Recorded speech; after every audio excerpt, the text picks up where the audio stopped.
Selamat siang, salam jumpa kembali dengan hambanya Reverend Harmes Darmes Samaliwu dari Kabupaten Trenggalek. Hari ini firman Allah datang melawat saudara dan saya. Bukalah pintu hati saudara untuk menerima. Yesus akan melawat saudara dan saya. Saatnya fenomena terjadi di mana-mana, hujan pertobatan di mana-mana terjadi. Bukan langkah yang pertama yang menentukan hidup ini, namun langkah yang terakhir yang menentukan hidup ini. Yang terkemudian akan terdahulu, yang terdahulu akan terkemudian. Camkan itu saudara-saudaraku. Genggamlah, peganglah perintah Tuhan itu. Sebelum kita mulai, baiklah kita berdoa. Kiranya Roh Kudus memberikan kita pengertian untuk mengerti apa maksud Tuhan dalam hidup saudara dan saya. Kerinduan Tuhan dalam pengiringan kita kepada Tuhan. Haleluya. Baiklah kita berdoa. Ya Tuhan Allah semesta langit dan bumi, hari ini hambamu mengangkat tinggi firman-Mu yang hidup ini. Langit dan bumi akan berlalu, tetapi perkataanmu tinggal untuk selama-lamanya. Hari ini urapi kami, kuduskan kami, setiap pendengar, di mana saja Injil harus diberitakan secara masif sampai ke seluruh penjuru bumi ini. Terima kasih Tuhan, terima kasih, karena pintu kemurahan-Mu masih terbuka lebar buat kami untuk datang kepada Tuhan dan menerima lawatan Tuhan terjadi. In Jesus name we pray. Amen, amen, amen.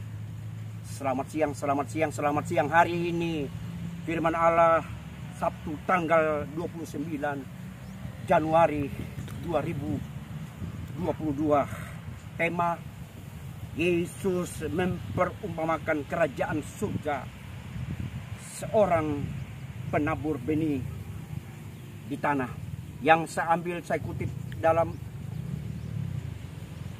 Injil Markus pasalnya yang keempat, ayatnya yang ke-26, dan kita lompat di ayatnya yang ke-31. Saudara, saya bacakan di dalam nama Yesus. Judul perumpamaan tentang benih yang tumbuh. Ayat 26. Lalu kata Yesus, beginilah hal kerajaan Allah itu. Seumpama orang yang menabur benih di tanah. Seorang petani menaburkan sesuatu di ladang yang luas seperti ini. Sudah tentu ada tujuan di dalam pikiran seorang petani itu. Seorang hamba Tuhan, seorang pelayan Tuhan juga. Kita diwajibkan untuk memberitakan kebenaran-kebenaran firman Allah tanpa syarat. Apalah artinya saudara memiliki dunia ini tapi jiwamu binasa. Yesus sendiri memberikan keterangan kepada saudara dan saya pada siang ini. Kerajaan Allah seumpama penabur benih. Tuhan memerintahkan saudara untuk pergi memberitakan kebenaran-kebenaran firman Allah. Sampaikanlah firman Allah dengan benar. Katakanlah sebenarnya apa yang Tuhan maksud di dalam kehidupan kita. Yesus Kristus menghendak agar kita bersungguh-sungguh melayani Dia.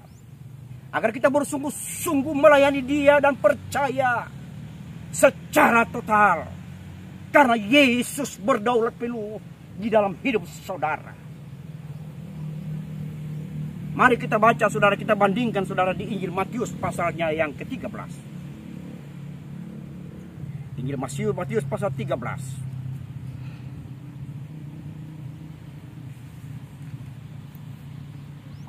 Ayatnya yang keempat, 5, 6, 7, dan 8. Perumpamaan tentang seorang penabur. Yesus memperumpamakan hal kerajaan surga itu bagaikan seumpama penabur.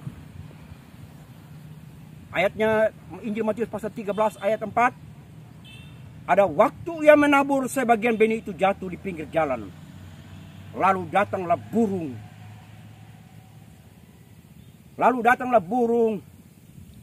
Pada waktu, saya bacakan ulangi, ada waktu ia menabur sebagian benih itu jatuh di pinggir jalan, lalu datanglah burung dan memakannya sampai habis. Jika kita melayani memberitakan kebenaran firman Allah dengan tidak benar, mempunyai motivasi yang tidak benar, ingin terhormat, ingin populer, menjual ayat untuk kesenangannya, untuk kesenangan dunia ini, materi semata, maka tidak heran kalau Yesus berkata ada gembala upahan. Adakah engkau menginginkan perkataan Yesus yang demikian? Yesus menghendaki ketulusan hati kita. Layanilah Tuhan selagi dia masih temui. Karena ada masanya saudara tidak bisa menemui dia lagi. Waktu hidup kita ini begitu cepat berlalu. Saudara di dalam Tuhan, jika engkau di mana saja itu berada, di seluruh penjuru bumi ini, dengarkanlah firman Tuhan datang kepada saudara. Memperingatkan kita supaya kita bersungguh-sungguh mengikut Tuhan, melayani Tuhan. Menjelang hari Tuhan sudah dekat. Di ayatnya yang kelima, sebagian jatuh di tanah yang berbatu-batu dan yang tidak banyak tanahnya. Lalu benih itu pun segera tumbuh karena tanahnya tipis-tipis.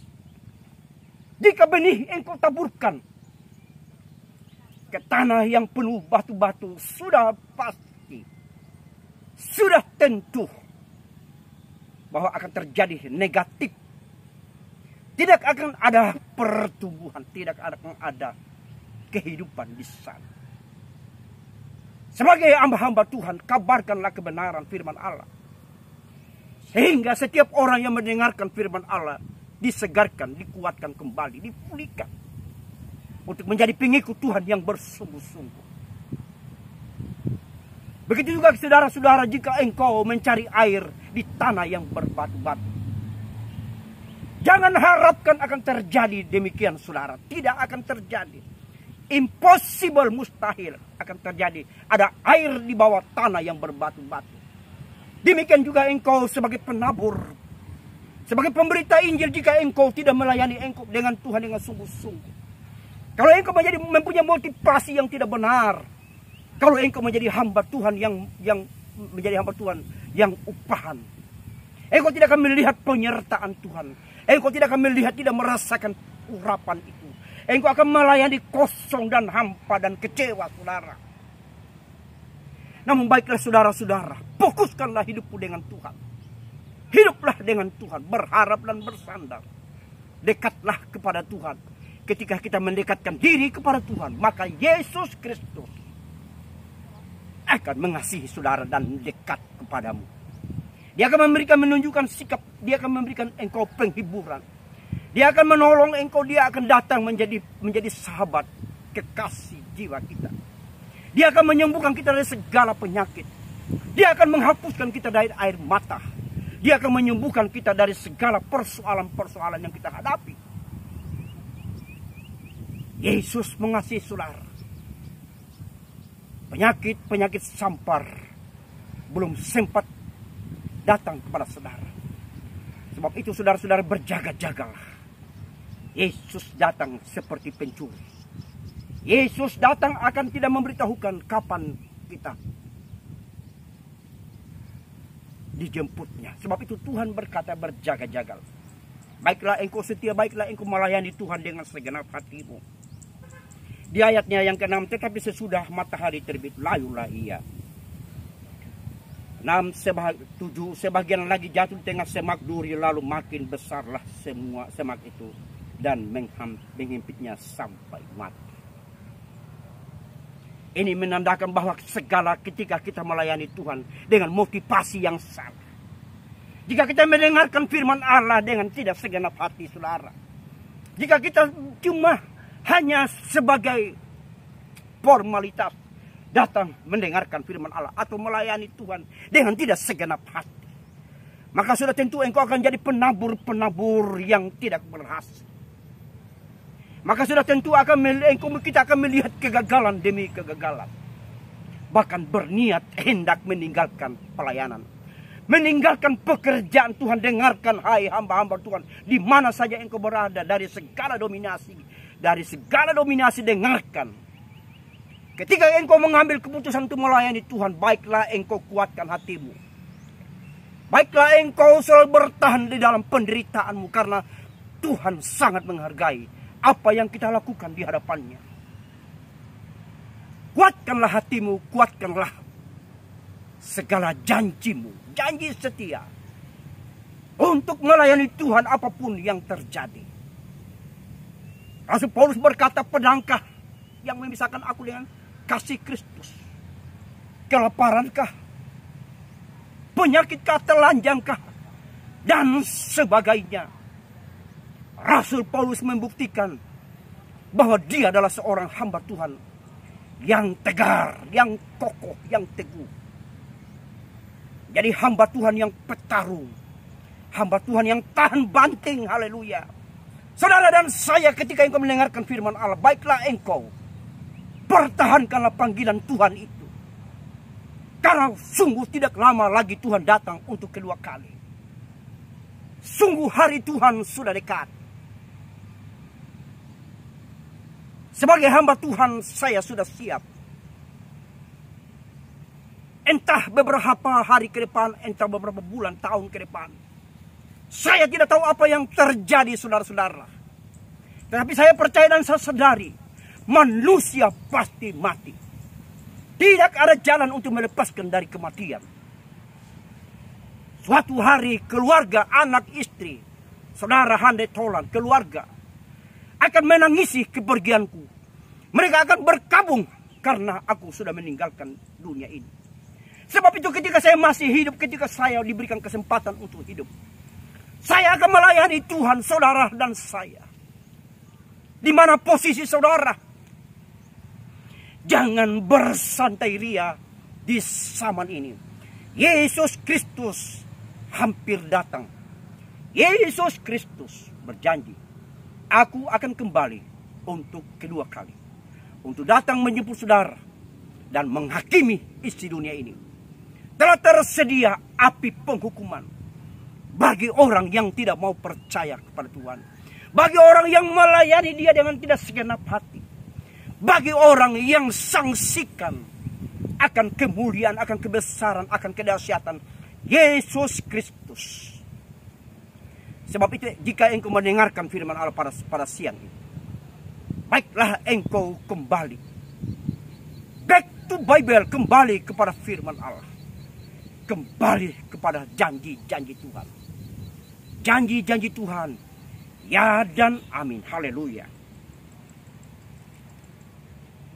Sementara di dalam Injil Markus pasal 4 ayat 31, saudara, hal kerajaan surga itu seumpama sebiji sesawi yang ditaburkan di tanah. Memang biji itu yang paling kecil daripada segala jenis benih yang ada di bumi. Yesus memperumpamakan hal kerajaan surga itu seperti biji sesawi. Tumbuhan ini kecil, unsur ini kecil, saudara. Tetapi ketika ditaburkan di tanah yang baik, maka dia akan menunjukkan karakternya spektakuler. Dari yang kecil jadi yang besar. Yesus menganalogikan, layanilah pekerjaannya. Walaupun kecil, walaupun jiwa hanya terhitung dengan jari, tapi alangkah saudara ingat bahwa jiwa itu berharga di mata Tuhan.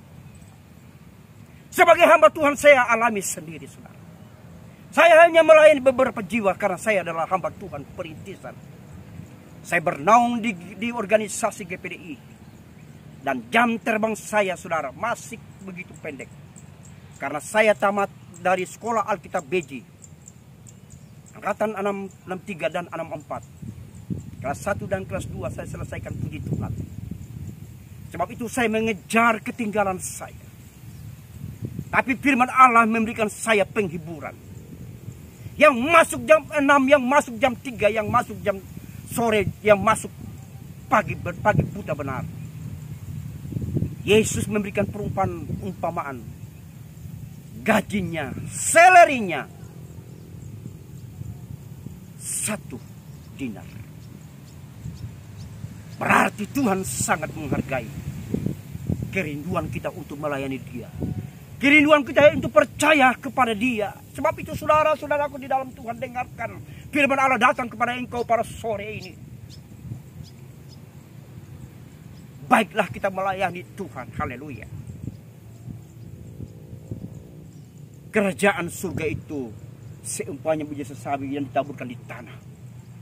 Firman Allah harus ditaburkan kepada setiap hati-hati yang rindu, yang cinta, yang haus, yang mendambakan Yesus Kristus, yang menghargai anugerahnya, yang menghargai pintu kemurahannya masih terbuka buat saudara dan saya.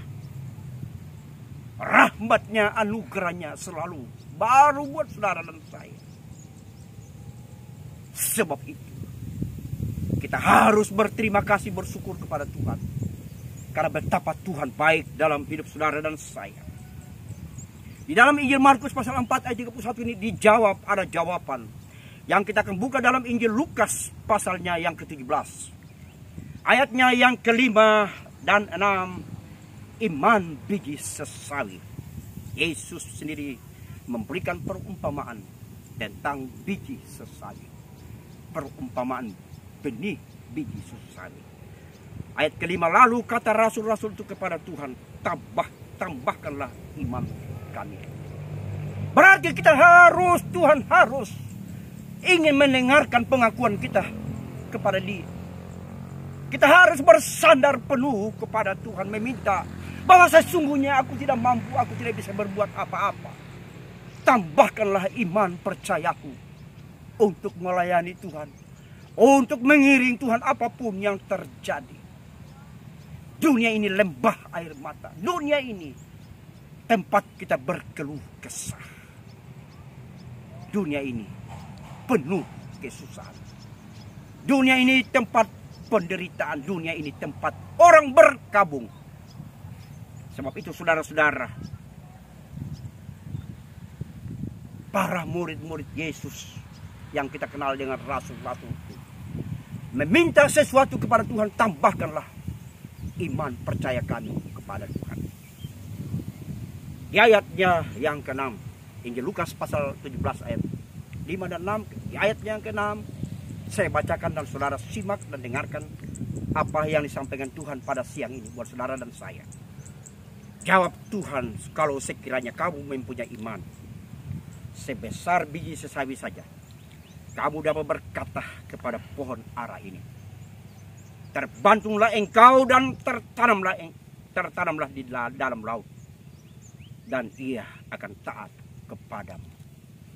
Perkataan iman yang mendatangkan wibawa. Jika saudara dekat kepada Tuhan, maka segala apa yang engkau lakukan akan diberkati oleh Tuhan. Segala apa permohonanmu, maka Tuhan akan menjawabnya. Segala keluhanmu, maka Tuhan akan mendengarkan serta menjawabnya, menolong saudara. Segala kesedihanmu akan digantikan dengan sukacita daripada Tuhan. Apapun masalah yang kita hadapi, Tuhan memberikan kita janji. Tuhan memberikan keterangan sendiri kepada murid-murid, kepada saudara dan saya. Jika kita mempunyai iman kecil seperti biji sesawi, apapun persoalan, apapun masalah yang kita hadapi, jangan takut dan ragu dan bimbang. Yesus sanggup membangkitkan orang mati, menyembuhkan orang, mencelikan orang buta, menyembuhkan orang yang tuli. Orang timpang bisa berjalan, laut bergelora dapat ditenangkan dengan perkataan Yesus. Berarti Tuhan yang kita layani, Tuhan yang kita sembah, Tuhan itu Dia hidup dan berkuasa. Firman Allah berkata, aku dan Bapa satu. Dan Yesus sendiri dan Allah sendiri berkata, aku dan Bapa dan Yesus satu, tidak terpisahkan. Satu oknum, yaitu Yesus Kristus. Jesus Christ, He is the Lord. Yesua Amasi. He is the life, He is the truth. The way is true. Dia adalah juru selamat saudara dan saya. Dia membuat saudara sembuh dari segala penyakit. Dia akan menyembuhkan kita dari segala penyakit. Sekiranya kita mempunyai iman, kata Yesus. Apa saja yang kita masalah, apa saja yang kita hadapi. Mungkin saudara sedang membangun, membutuhkan dana. Bukankah yang kita layani Tuhan? Mungkin saudara mengalami sakit dan saudara sudah berdoa bertalu-talu.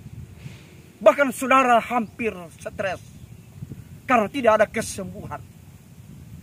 Baiklah kita mencari tahu di mana gerangan kesalahan ini. Di mana terjadinya error ini, permintaan kita ini. Baiklah kita menyelidiki hidup kita sendiri. Baiklah kita menyadari, introspeksi. Sesungguhnya siapakah aku Tuhan? Kesalahan apakah yang terjadi? Sering doa kita terkendala akibat kehidupan kita tidak menjadi berkat.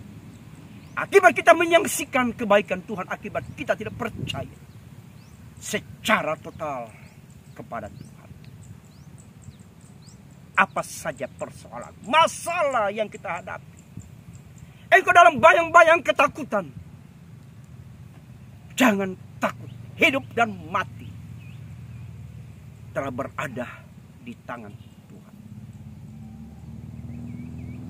Injil surat Roma pasal 2 ayat 11.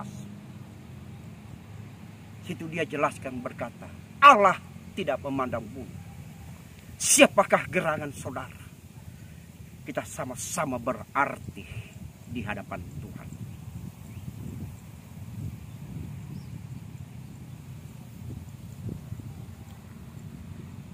Sementara saudara-saudara, mari kita ke Lukas, mari kita ke Matius pasal 20 ayat 21 dan 22, ayat 20 dan 21 saudara.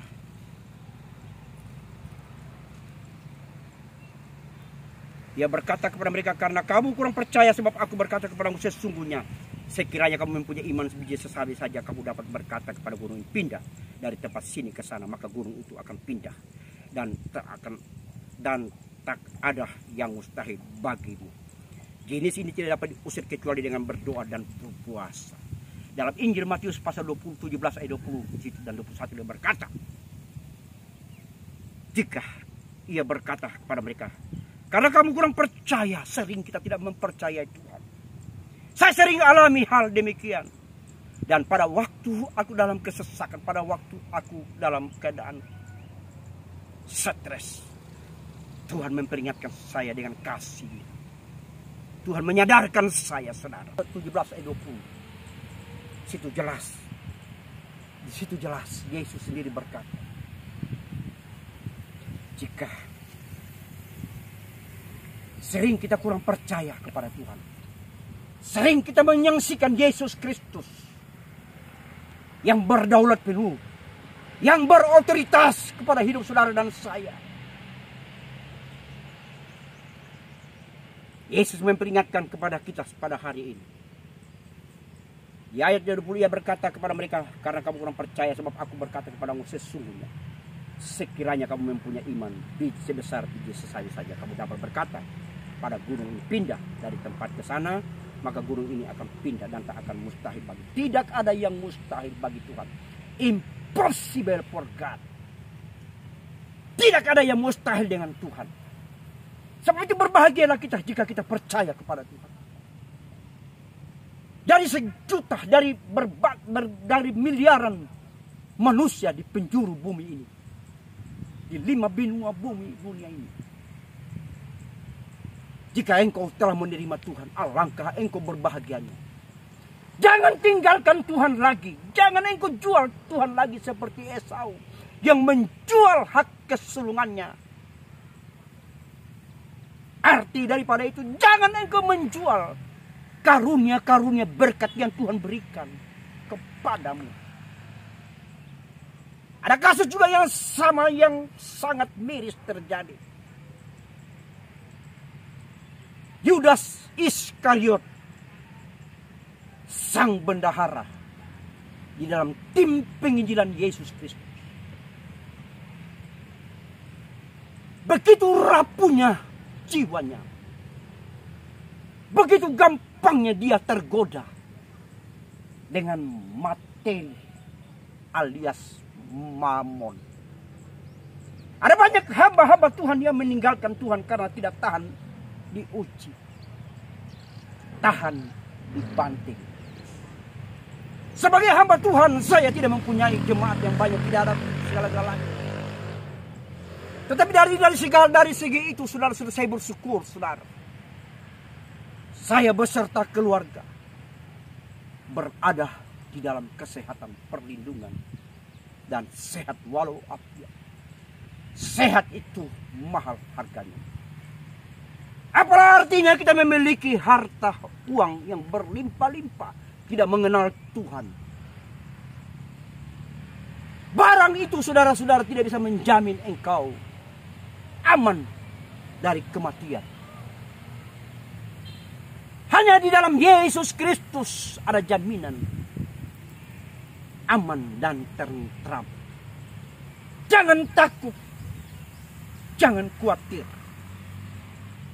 Yesus mengasihi saudara dan saya. Yesus akan melawat saudara dan saya. Haleluya. Ayatnya yang ke-21 Injil Matius pasal 17 ayat 21. Jenis ini tidak dapat diusir kecuali dengan berdoa dan berpuasa. Tuhan menghendaki dalam diri kita, saudara-saudara, supaya kita perbanyak duduk di bawah kaki Tuhan, serta menyangkal diri kita, menyalipkan tubuh jasmani kita, keinginan-keinginan hawa nafsu dunia ini, keinginan-keinginan daging kita ini, kita harus salibkan. Tuhan menghendaki hal itu. Sehingga tidak heran jika kita jarang berdoa, jarang berpuasa. Kuasa kemenangan itu tidak datang dalam hidup pelayan kita. Tapi yang ada adalah kekecewaan. Berdoa buat diri sendiri tidak ada mujizat. Berdoa buat meminta pertolongan tidak ada pertolongan. Karena jenis itu tidak dibarengi dengan kuasa. Baiklah saudara-saudara, kita patuh akan perintahnya.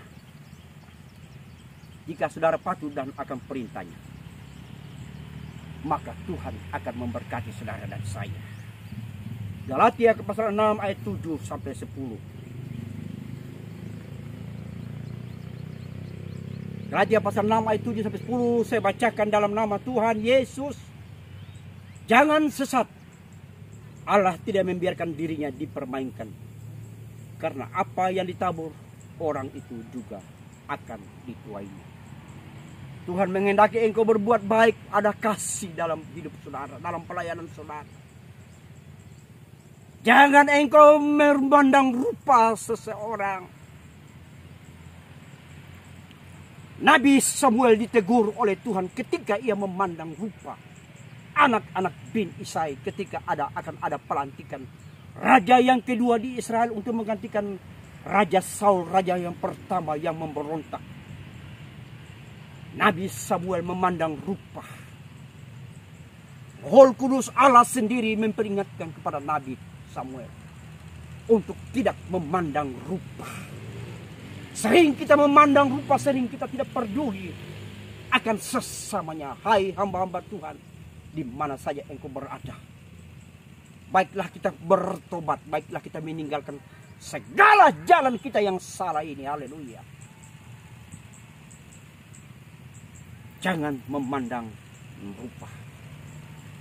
Ayat 8, sebab barang siapa menabur dalam dagingnya, ia akan menuai kebinasaan dari dagingnya. Tetapi barang siapa menabur dalam roh, ia akan menuai hidup yang kekal dari roh itu. Jika kita menabur segala kebencian, segala kejahatan, segala fitnah atau hoax yang kita alamatkan kepada orang-orang yang berseberangan dengan kita, maka firman Allah dengan jelas berkata dalam Galatia pasal 6 ayat 8, saudara-saudara, jelas di situ. Kita akan menuai dengan daging. Jika daging sudah memberontak, jika daging sudah menerpa saudara, maka yang terjadi adalah hati yang tidak berbahagia. Biarlah roh Tuhan yang selalu ada dalam hati sanubari saudara. Biarlah cinta Tuhan selalu berada di dalam kehidupan saudara. Berkuasa penuh, berotoritas penuh dalam hidup saudara. Sehingga kemuliaan Tuhan itu, engkau akan melihat perbuatan Tuhan yang ajaib. Perbuatan Tuhan yang mencengangkan. Mujizat-mujizat Tuhan terjadi. Sungai Yordan engkau dapat seberang. Laut merah engkau dapat belah dan berkata, terbelah. Berarti kuasa Tuhan akan menyertai saudara jika kita hidup benar kepada Tuhan.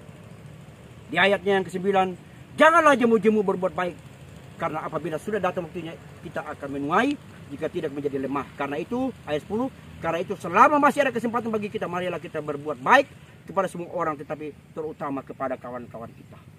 Selagi masih ada kesempatan hidup ini, layani dan Tuhan. Selagi ada kesempatan hidup ini, baiklah kita bersandar kepada Tuhan. Selama ada kesempatan kita, baiklah kita takut dan gentar akan Tuhan. Selama masih diberi kesempatan, baiklah kita melayani Tuhan tanpa syarat. Baiklah kita melayani Tuhan dengan segenap hati kita. Baiklah kita melayani dengan apa kehendak Tuhan dalam hidup saudara. Baiklah kita melayani dengan setulus hati saudara. Maka Tuhan akan mengasihi saudara. Maka kita akan melihat pertolongan, kita akan melihat tanda-tanda heran terjadi. Haleluya. Kiranya firman Allah pada sore ini datang pada saudara. Biarlah kita selalu berada di dalam kepak sayap Roh Kudus. Sehingga Tuhanlah yang dimuliakan. Tuhanlah yang diagungkan di dalam pengiringan kita kepada kita. Di dalam pelayanan kita kepada Tuhan. Sebagai anggota pelayan Tuhan. Sebagai murid Kristus. Baiklah kita menaburkan benih. Lihat di sekitar saudara. Banyak benih. Dan akan menghasilkan buah. Mendatangkan manfaat, mendatangkan kebaikan bagi orang yang menikmatinya. Berarti saudara, jika engkau melayani Tuhan dengan sungguh-sungguh, Tuhan kita bukan Allah yang pendusta, bukan Allah yang berbohong, tapi Dia adalah Allah serba sekalian alam ini. Kiranya firman Tuhan pada sore ini, pada siang ini, biar selalu mengingatkan kepada kita, apapun keadaan saudara, bagaimanapun, situasi apapun, layani Tuhan. Kita berdoa. Kami bersyukur kepada Tuhan. Kasih anugerah-Mu, hamba-Mu berdiri di tempat ini. Hamba-Mu sudah menyampaikan firman Allah. Saya menuntut janji-Mu ketika kami menyampaikan firman Allah dengan benar. Jika kami melayani Engkau dengan segenap hati, setulus hati kami, maka Tuhan sangat merespon. Tuhan sangat respect. Tuhan sangat menghargai kami. Tuhan terima kasih. In Jesus name. Haleluya. Berdoa buat pemimpin negara kami. Yang tertinggi sampai yang terendah. Bapak Presiden, Wakil Presiden, Menteri. Berdoa Tuhan buat lembaga-lembaga negara kami. Yudikatif, legislatif. Berdoa buat para gubernur. Berdoa buat kepada para wali kota, para bupati, lurah, camat, Tuhan, RT, RW. Sampai yang terendah sekalipun.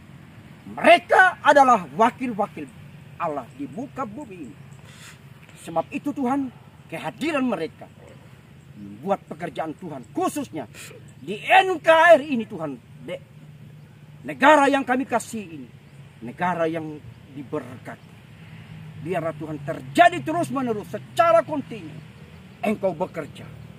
Biarlah Tuhan terjadi hujan pertobatan. Orang datang menyerahkan diri berbondong-bondong, dibaptis dan menerima Yesus sebagai juru selamat. Menjelang hari Tuhan sudah dekat. Kami melihat sungguh hari Tuhan sudah dekat. Tanda-tanda sama, akhir sama telah terjadi. Berdoa Tuhan buat di YouTube, Tuhan kiranya perusahaan YouTube Engkau berkati, owner Tuhan, para pekerja di mana saja di muka bumi yang ada di seluruh penjuru bumi, berkati mereka, karena mereka adalah sarana kami hamba Tuhan memberitakan kebenaran firman Allah sampai ke seluruh bumi. Berkati Tuhan, yang sakit Engkau sembuhkan, yang memerlukan pertolongan Engkau tolong, yang lemah Engkau kuatkan, yang merasakan Tuhan, jamahlah mereka dengan darah-Mu yang kudus itu. In Jesus name, terima kasih banyak Tuhan. Berdoa Tuhan buat hamba-hamba-Mu di muka bumi ini, tanpa terkecuali dari dominasi gereja apapun, semuanya Tuhan berkati kami dan lindungi kami. In Jesus name, in Jesus name. Amen. Haleluya. Selamat siang, sampai jumpa di next video yang akan saya rilis. Biarlah saudara dan saya selalu berada dalam dekatan Tuhan. Bagi saudara yang merasa diberkati akan pelayanan saya ini sekarang, tolong di subscribe, like, dan share. Jika saudara tidak merasa puas, itu sudah bukan ranah saya lagi, tapi sudah hak prerogatif Yesus Kristus. Saya hanya membacakan, saya hanya menyampaikan, saya hanya pelajari, dan saya hanya doakan, dan saya siarkan. Saya share kepada semua orang, kepada publik seluruh dunia dan NKRI. Selamat siang. Bye-bye.